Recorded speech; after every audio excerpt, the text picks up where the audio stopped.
1809 ഫെബ്രുവരി മാസം 12-ാം തീയതി ഒരു സാധാരണ കുടുംബത്തിൽ ജനിച്ച് വളരുകയും ആ വളരുന്നതോടൊപ്പം തന്നെ സിംപ്ലിസിറ്റി, ഗുഡ് ക്യാരക്ടർ, അതേപോലെ തന്നെ hard working mentality, then with good ഡിറ്റർമിനേഷനോടുകൂടെ പഠിച്ച് തന്റെ കഠിനാധ്വാനത്തിന്റെ ഫലമായി താൻ ഒരു അഡ്വക്കേറ്റായി തീരുകയും ചെയ്തു.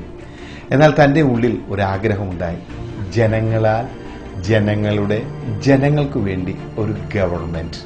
അത് തന്റെ സ്വപ്നമായിരുന്നു. ആ സ്വപ്ന സാക്ഷാത്കാരത്തിനു വേണ്ടി ആ രാജ്യങ്ങളിലെല്ലാം തന്റെ ആ സ്വപ്നത്തെ താൻ വിളിച്ചു പറയുവാൻ തക്കവണ്ണം ഇടയായിത്തീർന്നു.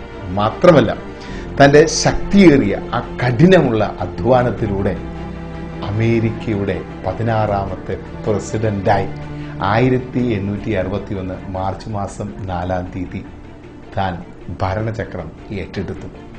പരിശ്രമിക്കുകയാണെങ്കിൽ എന്തും നേടാൻ പറ്റുമെന്ന് താൻ അതിലൂടെ തെളിയിച്ചു. മാത്രമല്ല, ചിന്നിച്ചിതറിപ്പോകേണ്ട ഐക്യനാടുകളെ യുണൈറ്റഡായി പിടിച്ചു നിർത്തുകയും ആ രാജ്യത്തിന്റെ തന്നെ കൊടിയ ശാപമായ സ്ലേവറി 1862 സെപ്റ്റംബർ മാസം 22-ാം തീയതി താൻ ബാൻ ചെയ്തു.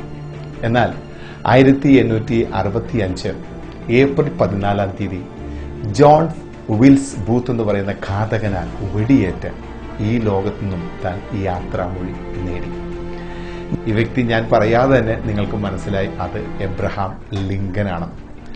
അദ്ദേഹം ജീവിച്ചിരുന്നപ്പോൾ ഒരു കാര്യം ഇങ്ങനെ പറഞ്ഞു: I walk slowly but I never walk backward. അദ്ദേഹം ഇത്ര സ്ലോവിൽ നടന്നിട്ട് അമേരിക്കയുടെ പ്രസിഡന്റ് പദവിയിലേക്ക് എത്തിയെങ്കിൽ അദ്ദേഹം കുറച്ച് സ്പീഡിൽ നടന്നിരുന്നെങ്കിൽ താൻ ആരാകുമായിരുന്നു. ഈ വാക്കുകൾ നമുക്ക് ഒത്തിരി ബലം, അതേപോലെ തന്നെ ശക്തി ഒക്കെ നമുക്ക് നൽകുന്നുണ്ട്. ഈ അനുഗ്രഹീത ആധുനിക ലോകത്ത് എന്തെല്ലാം സാധ്യതകളാണ് നമുക്കുള്ളത്. ഒരു കാര്യം നാം മറന്നു പോകരുത്, ഈ ലോകത്തിൽ 3 ടൈപ്പ് ആൾക്കാരുണ്ട്. ആക്റ്റീവായ ആൾക്കാരുണ്ട്, ഇന്നാക്റ്റീവായ ആൾക്കാരുണ്ട്, പ്രോ ആക്റ്റീവായ ആൾക്കാരുണ്ട്. നമ്മൾ ഏത് ഗണത്തിൽപ്പെട്ടവരാണ്?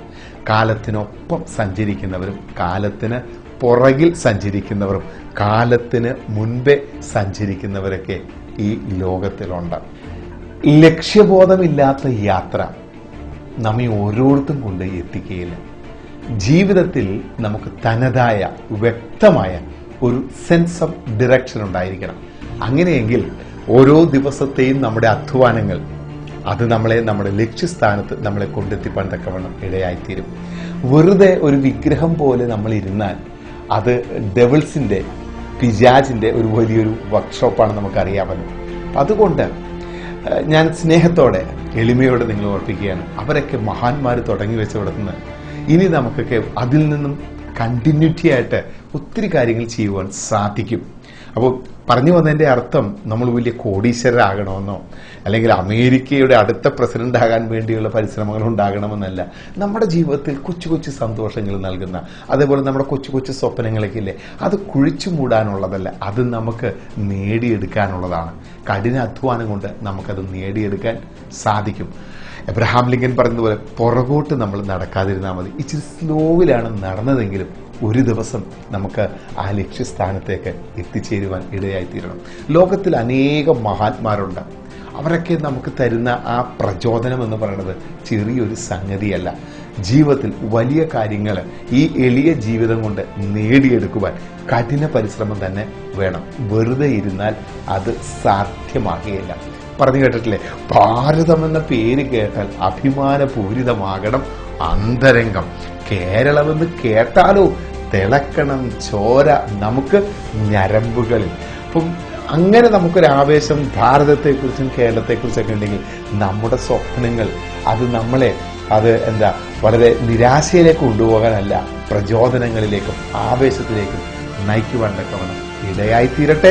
നമ്മുടെ പഠനങ്ങളോടൊപ്പം തന്നെ വിജയസാധ്യതകളിലേക്ക് എത്തിച്ചേരുവാൻ തക്കവണ്ണം ഇടയായിത്തീരും.